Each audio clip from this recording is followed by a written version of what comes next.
Saludos, mis apreciados hermanos en la fe, amigos, que el Señor les bendiga rica y abundantemente. Es un placer para mí poder llegar hacia cada uno de ustedes a través de esta vía. Aquí les habla el pastor Miguel Moreno de la Iglesia Cristiana Evangélica El Calvario en Maracaibo, Estado Zulia, Venezuela. Hoy domingo 25 de julio. Seguimos en cuarentena debido al virus que está azotando a la humanidad. Sin embargo, la iglesia no se detiene. Aunque no nos podemos reunir en el templo, la iglesia no se detiene. Seguimos predicando la palabra. Seguimos anunciando el evangelio. Seguimos compartiendo las buenas nuevas de salvación en Jesucristo. Y el llamado es, en medio de esta situación, en medio de lo que estamos viviendo, es a no desfallecer, a que nuestra fe no mengüe, a que nuestra confianza no falle, sino que sigamos adelante, firmes en el Señor, abrazados al Señor. Que el Señor, ese mismo Dios que abrió el mar rojo, que proveyó de maná en el desierto, de agua en el desierto, ese mismo Dios que liberó al pueblo de Israel en más de una oportunidad, ese mismo Dios está con nosotros y ha prometido estar a nuestro lado todos los días hasta el fin del mundo. Y aún en los momentos más difíciles Él ha prometido ser nuestro buen pastor. Allá en el Salmo 23 nos dice que aunque andemos en el valle de sombra o de muerte, Él está con nosotros. Así que, hermanos, adelante. Sigamos confiando plena y absolutamente en el Señor. Echemos delante de Él todas nuestras ansiedades, todas nuestras preocupaciones, como nos dice el apóstol Pedro, porque tenemos la seguridad que Él cuida de nosotros. Y hoy continuaremos con el estudio que comenzamos hace algunas semanas a la carta que escribió el apóstol Pablo a la iglesia que estaba en Tesalónica, la iglesia de los tesalonicenses. Hoy estaremos finalizando este estudio, estaremos en el capítulo 5, los últimos versículos. Tenemos que recordar que el tema central de esta carta es un tema escatológico, la segunda venida de Cristo. Nos habla de la esperanza viva que tiene el creyente de que algún día se ha de reunir con el Señor. Y nos da instrucciones, el apóstol Pablo le dio instrucciones a la iglesia de Tesalónica y nos da instrucciones a nosotros hoy de cómo prepararnos para cuando esa esperanza ya no sea solamente una esperanza, sino que se haga una realidad. Cuando estemos reunidos de una vez para siempre con el Señor. La venida de Cristo es un hecho. Estamos seguros. Es algo ciertísimo y verdadero. Que de la misma manera como la historia nos confirma que se cumplió a cabalidad la profecía acerca de la primera venida de Cristo, su nacimiento, su ministerio, su muerte y su resurrección, de la misma manera, al pie de la letra, se ha de cumplir la segunda venida de Cristo. Es un hecho, es algo ciertísimo. Y es interesante, cuando estudiamos la Biblia, nos damos cuenta que por cada versículo que encontramos acerca de la primera venida de Cristo, existen aproximadamente entre 8 y 9 versículos que nos habla acerca de su segunda venida. Es una palabra profética segura. Cristo viene. Y como dijo en un momento un predicador, les tengo dos noticias, una buena y una mala.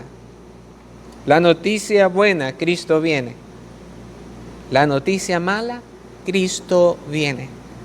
Depende del bando en el que te encuentres. Depende del lugar en el que te encuentres.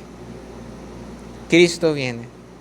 Si eres su Hijo, te has de alegrar, te has de gozar, porque llegarán tiempos de refrigerio. Comenzarás a disfrutar de la gloria plena del Señor.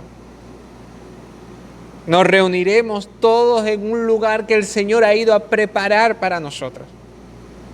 Pero si no eres hijo de Dios y eres desobediente a su palabra y andas en contra de lo que Él enseñó y andas en tiniebla, para ti son malas noticias, porque sobre ti vendrá la ira de Dios. La venida de Cristo será algo glorioso, inminente, sin igual, sin precedente.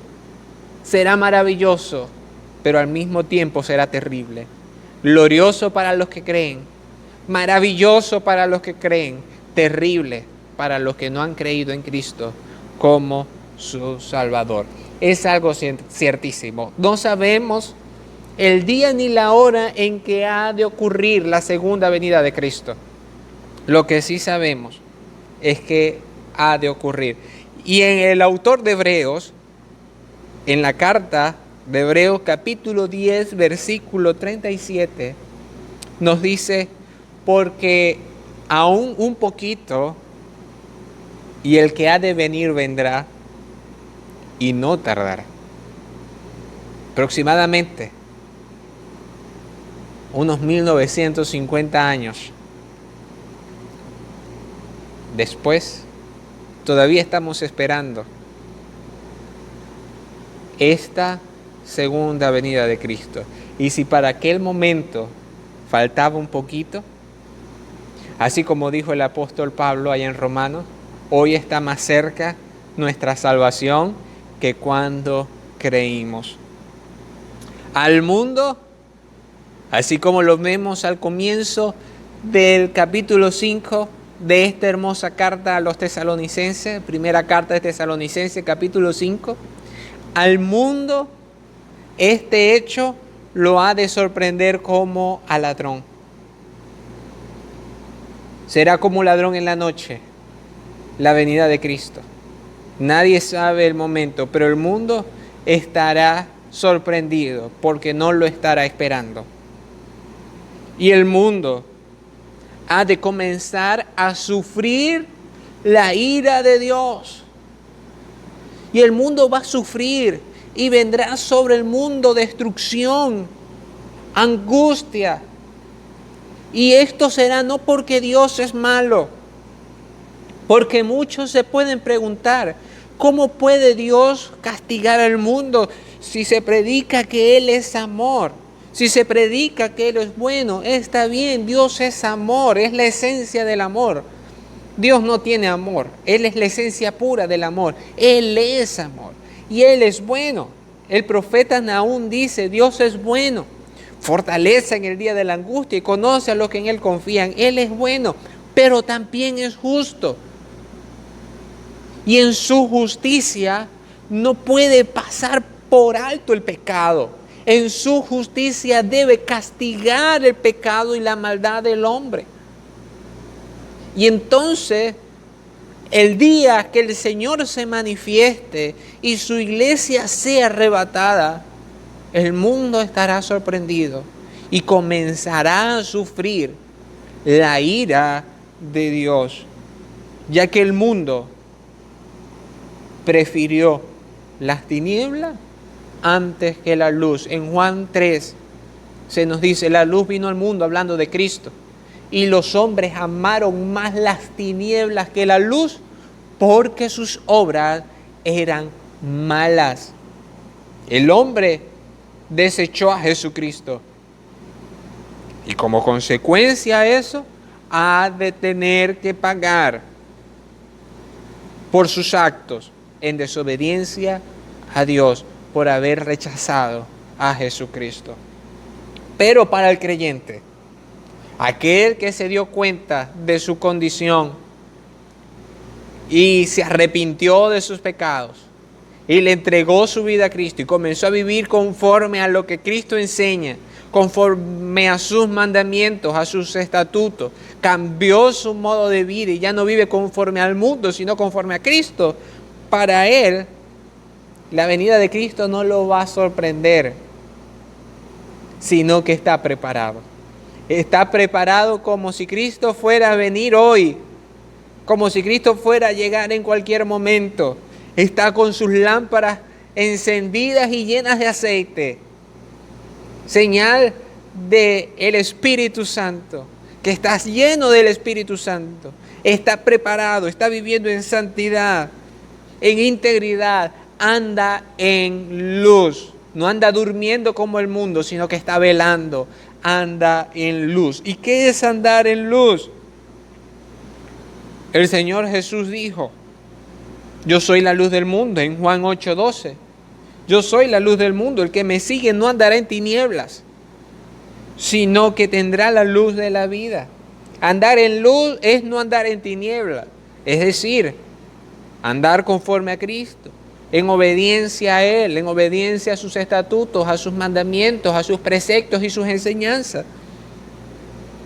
Andar en luz es alejarse de lo malo, es alejarse de lo que contamina, alejarse de lo que no le da honra y gloria a Dios, y acercarse al bien y hacer el bien. Porque no basta simplemente con no hacer lo malo.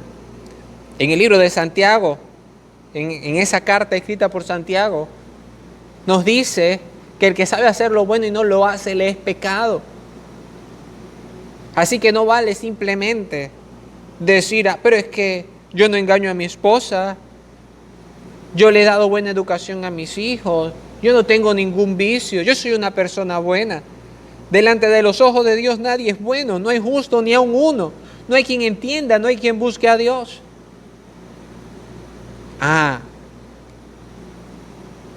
Pero aquel que anda conforme a los mandamientos del Señor y se aleja de lo malo, pero hace lo que la palabra de Dios enseña, hace lo que el Señor manda y obedece sus mandamientos y sus estatutos, y le honra y le teme y le da gloria, ese anda en luz, porque ha puesto su mirada en el Señor.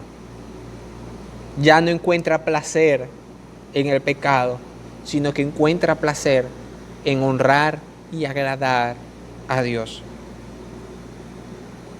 El creyente que desea estar preparado para la venida del Señor, ese creyente debe entonces poner su mirada en Cristo. Así como nos dice el autor de Hebreos: puesto los ojos en Jesús, autor y consumador de la fe. Debe imitarlo, debe seguir su ejemplo, seguir sus pisadas para poder llegar a la meta. Debes poner tu mirada en el Señor. Si quieres estar preparado, si no quieres que el Señor te sorprenda como ladrón, debes prepararte poniendo tu mirada en Él. Al poner tu mirada en el Señor, nada que no sea puro, que no sea santo, que no le dé honra y gloria a Dios, te va a atraer. ¿Sabes por qué? Porque en Cristo has encontrado algo que te ha dado plenitud, algo que te satisface verdaderamente, algo que te llena, que te completa. No necesitas más nada, has encontrado a Cristo. Has puesto tu mirada en Él, lo has encontrado y te has dado cuenta que en Él estás completo y que separado de Él nada puedes hacer. Entonces, lo que no es santo, lo que no es puro, lo que no le agrada a Él, a ti no te atrae. Eso ya pasó. Como la mujer samaritana, me acuerdo de la mujer samaritana, aquella que se encontró en el pozo de Samaria con Jesús. Iba a buscar agua, iba a satisfacer una necesidad física. Pero si leemos en Juan 4, vemos que luego de que tiene un encuentro con Cristo y de que esta mujer verdaderamente entiende que Jesús es Dios, Esta mujer se fue, pero dejó algo, dejó el cántaro, señal de que dejó todo lo mundano, dejó todo lo que no puede satisfacer eternamente, todo lo momentáneo, porque encontró algo que le dio placer para siempre, algo que sació verdaderamente su sed espiritual. Aquel que quiere estar preparado para la venida del Señor ha puesto su mirada en Él. Y lo de este mundo no lo satisface, porque lo único que puede satisfacer plenamente la vida del hombre es Cristo. Entonces vemos como en el capítulo 4 y en el capítulo 5, el apóstol Pablo, en esta carta a los tesalonicenses, nos habla de la gloriosa esperanza del creyente. Los muertos en Cristo, cuando Cristo venga a buscar a su iglesia, los muertos en Cristo resucitarán primero. Y los que vivimos o los que estén vivos para ese momento serán arrebatados. Y todos, con cuerpos glorificados, semejantes al de Cristo, estaremos para siempre con Él, disfrutando de su presencia, gozando de su presencia, alabándole y dándole gloria eternamente y para siempre. Viviremos y reinaremos con Él. Mientras aquí en el mundo comenzará a derramarse las copas de la ira de Dios. Pero el creyente estará gozando de la esperanza viva que encontró en Jesucristo, gracias a su muerte y su resurrección. En el capítulo 5 de esta hermosa carta, como ya es costumbre en las cartas de Pablo, encontramos ya al final una serie de recomendaciones que el apóstol Pablo hace. Si las analizamos con una lupa, nos damos cuenta que nos sigue preparando para la venida del Señor. Nos sigue dando instrucciones, le seguía dando instrucciones a los tesalonicenses y nos sigue dando instrucciones a nosotros para prepararnos para la venida del Señor. A partir del versículo 12 al 23 encontramos 15 instrucciones. No la vamos a estudiar todas por cuestión de tiempo. Lo ideal es que ustedes en su casa los analicen. Pero vamos a estar viendo los últimos versículos. Y vamos a comenzar con el versículo 16 hasta el 23, que dice lo siguiente: estad siempre gozosos, orad sin cesar, dad gracias en todo, porque esta es la voluntad de Dios para con vosotros en Cristo Jesús. No apaguéis el espíritu, no menospreciéis la profecía, examinadlo todo, retened lo bueno, absteneos de toda especie de mal. Y el mismo Dios de paz os santifique por completo, y todo vuestro ser, espíritu, alma y cuerpo sean guardados irreprensibles para la venida de nuestro Señor Jesucristo. En el versículo 16, Pablo entonces nos exhorta: estad siempre gozoso. Si vemos en Filipenses, Pablo les recomienda a la iglesia que estaba en Filipo: regocijaos en el Señor siempre. Otra vez digo, regocijaos. El apóstol Pedro, en su primera carta, una de las palabras que más repite es el gozo. ¿Qué es el gozo? El gozo no depende de las circunstancias externas. El gozo no es tener una sonrisa de oreja a oreja. El gozo es estar tranquilos, estar confiados, estar seguros, aún en medio de la adversidad, aún en medio del problema, aún en medio de la hora difícil, estar tranquilo, porque confío en un Dios que está sentado en su trono, gobernando y teniendo pleno control de las cosas. Confío en que Dios me sostiene, me ayuda, me cuida, me ampara bajo la sombra de sus alas, como dice el Salmo 91. Luego nos dice: orad sin cesar. Pablo, como buen fariseo que era, oraba 3 veces al día. Luego que llega a Cristo se da cuenta que la oración no era un simple ritual, sino que era un estilo de vida. Por eso el mismo apóstol Pablo nos da varias recomendaciones y nos dice, aquí orar sin cesar, nos llama en Romanos a estar constantes en la oración. En Efesios nos dice, orando en todo tiempo con toda oración y ruego. El Señor Jesús nos enseñó algo. Cuando dio la parábola de la viuda y el juez injusto, nos enseñó la necesidad de orar siempre y no desmayar. La oración es una necesidad. Como creyentes debemos orar, hablar con Dios todo el tiempo. En el libro Manantiales en el Desierto, tomo 2, hay una lectura. Se dice que un grupo de ministros no lograban entender cómo orar todo el tiempo, cómo se podría aplicar el orar sin cesar. Y se dice que la doméstica de la casa donde se habían reunido estos ministros le dice, ¿cómo es posible que ustedes no entiendan eso? Dios está a nuestro lado todo el tiempo y todo el tiempo podemos hablar con Él. Entonces la doméstica decía, si yo estoy bañándome, le pido al Señor que de la misma manera que el jabón lava mi cuerpo, que Él lave mi corazón y saque de mi corazón todo el pecado.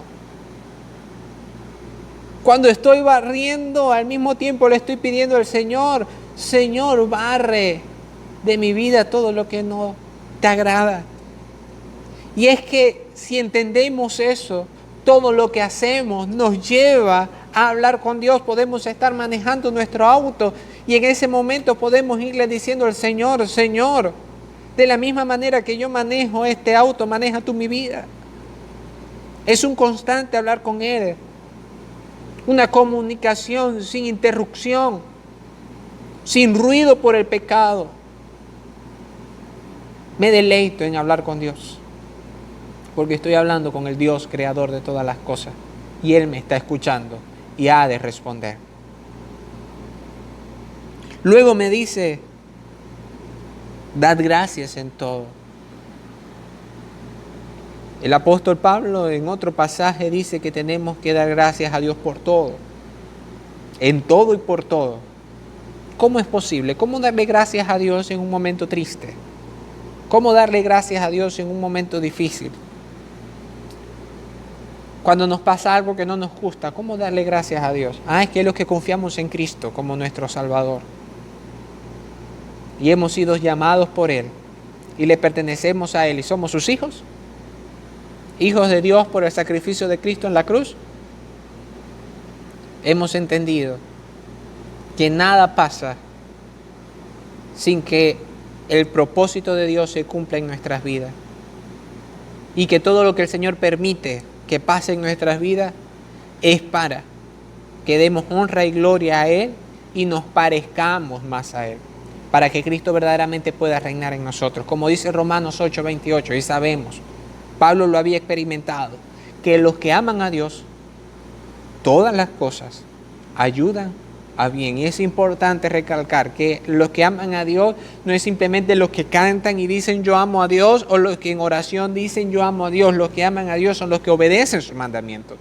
Jesús lo dijo allá en Juan, si me amáis, guardad mis mandamientos. Él nos dijo, si me amáis, cantad una canción de amor.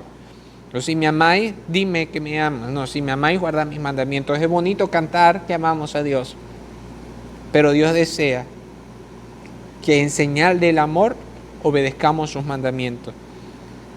Y los que aman a Dios, todas las cosas ayudan a bien. Por eso podemos ser agradecidos, pase lo que pase, porque sabemos que Dios tiene el control y que nada pasa sin que sea la voluntad de Dios, buena, agradable y perfecta para la vida de quienes le aman.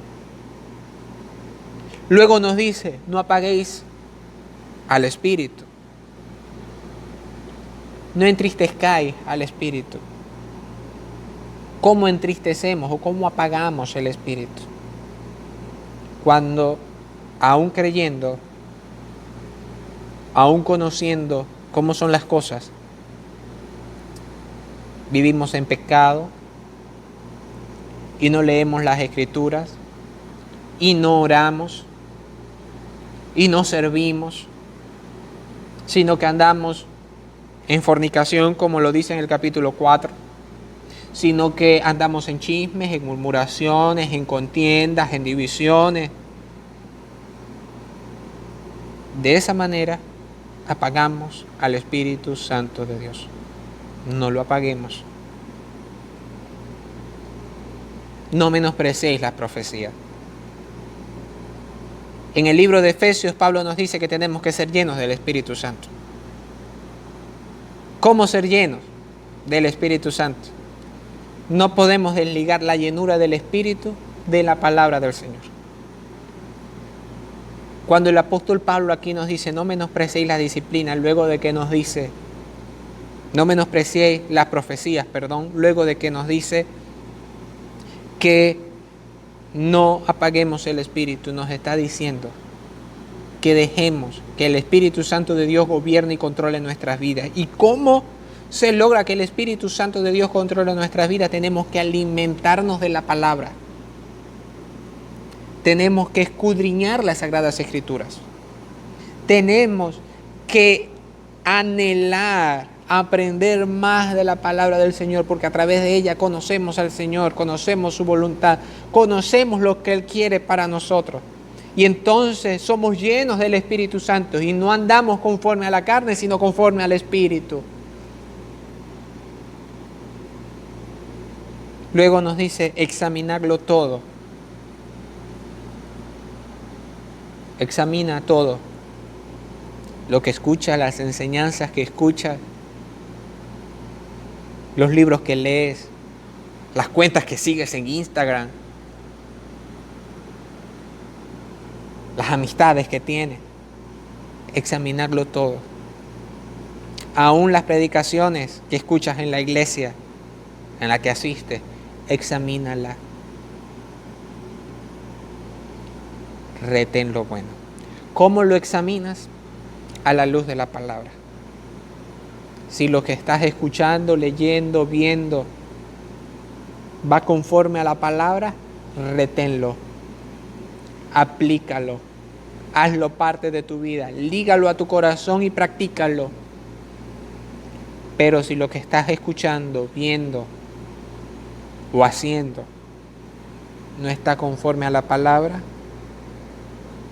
aléjalo de tu vida, sácalo, bótalo, porque no le está dando honra y gloria a Dios.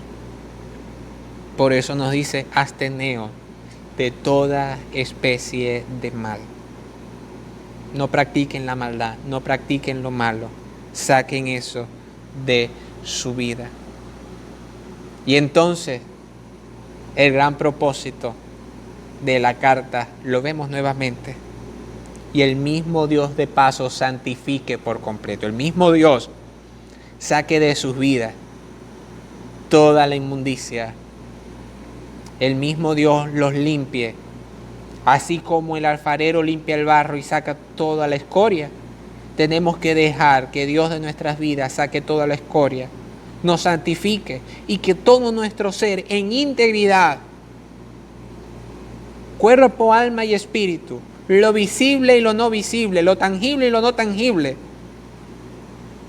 sea hallado en santidad, sea santificado para honra y gloria de Dios, guardados de manera irreprensible para la venida de nuestro Señor Jesucristo. Esa es la voluntad de Dios para con nosotros. Que nos acerquemos más a Él en santidad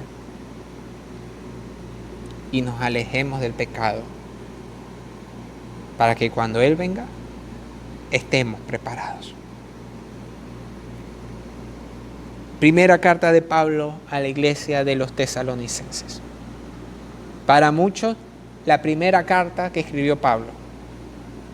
Y también el primero de los escritos del Nuevo Testamento. Nos habla de cómo podemos prepararnos para recibir al Rey. Ahora bien, te quiero hacer una pregunta. ¿Cómo está tu vida delante del Señor? ¿Estás preparado? ¿Estás con tu ropa sin mancha, sin arruga ni cosas semejantes, viviendo en santidad o en integridad? ¿O aún hay miedo en ti cuando se habla acerca de que Cristo viene porque no estás preparado? ¿Cómo está tu vida? Es necesario que te prepares. Si eres creyente, sigue viviendo en santidad. Aléjate del pecado. Busca agradar a Dios cada día más. Pero si no eres creyente, es necesario que arregles tus cuentas con Dios, que te arrepientas de tus pecados, que reconozcas que Jesús es el único y suficiente Salvador y comience lo más pronto posible a vivir de acuerdo a sus mandamientos, porque el que ha de venir vendrá y no tardará, y aquel que no esté a cuentas con él comenzará a sufrir la ira de Dios. Iglesia, vivamos en santidad, vivamos en integridad. Los primeros cristianos amaban la segunda venida de Cristo, como veíamos la semana pasada, tanto que su saludo era Maranata, un recordatorio de que Cristo viene. Amemos la segunda venida de Cristo, viviendo en santidad e integridad, preparándonos para que cuando Él regrese estemos listos para recibir al Rey. Hace unos minutos, antes de comenzar a grabar este video, leí una frase que me llamó poderosamente la atención. Y dice: no debemos descansar hasta que todo dentro de nosotros adore a Dios. No debemos descansar hasta que todo adentro de nosotros adore a Dios y esté listo para recibir al Rey que ha de venir. Concluyo leyendo nuevamente el versículo clave de toda esta carta. Que sean afirmados vuestros corazones irreprensibles en santidad delante de Dios nuestro Padre en la venida de nuestro Señor Jesucristo con todos sus santos. 1 Tesalonicenses 3:13. Que el Señor te bendiga grandemente.